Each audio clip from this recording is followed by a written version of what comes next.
We were a raging torrent, sweeping across the world. Existing for a paltry 300,000 years, we have sculpted this planet we call home to fit our whims. We live on every continent, and even the furthest reaches of the gravitational grasp. There are so many of us, experts have warned about the dangers of overpopulation. But how did we get here? This is Ancestoria, the story of the first sapiens.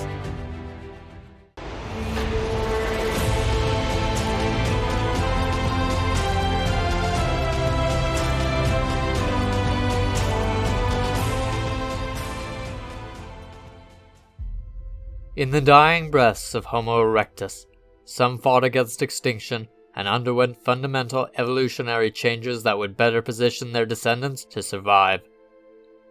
It was not a sudden change, but a gradual shift. Around 300,000 years ago, they came to resemble us more than those who had come before.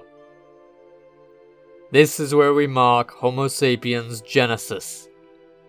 Our ancestors finally begin to look like us today, but not quite the same. We were anatomically modern humans, but over the next 200,000 years, our mental abilities would transform into the uniqueness we possess today.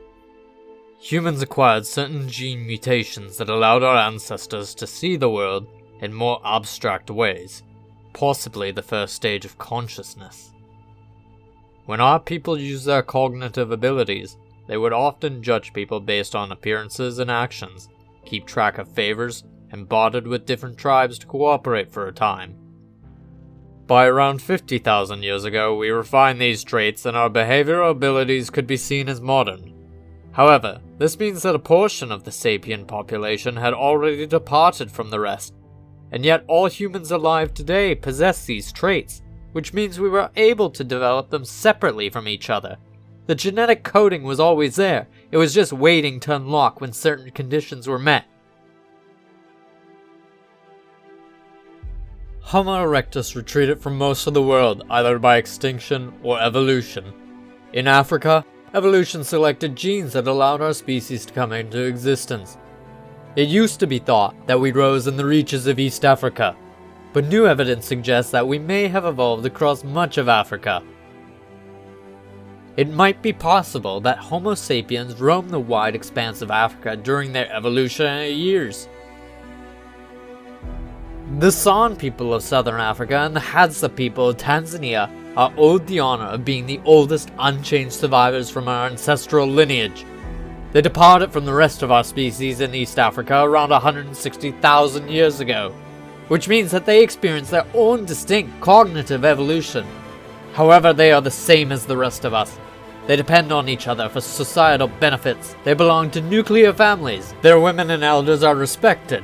They sing, dance, paint, and make jewelry. They possess spiritual beliefs that center around three gods, a creator, a destroyer, and a trickster, while also believing in life after death. Their language tends to rely on click consonants, which makes it unique from most other languages.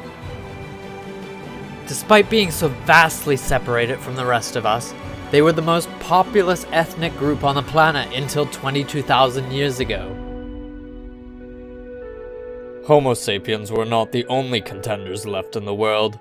The scions of Erectus had already spread across Eurasia and may have been the gatekeepers who kept us out.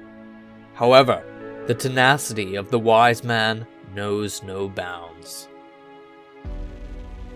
This is Ancestoria, the history of our ancestors.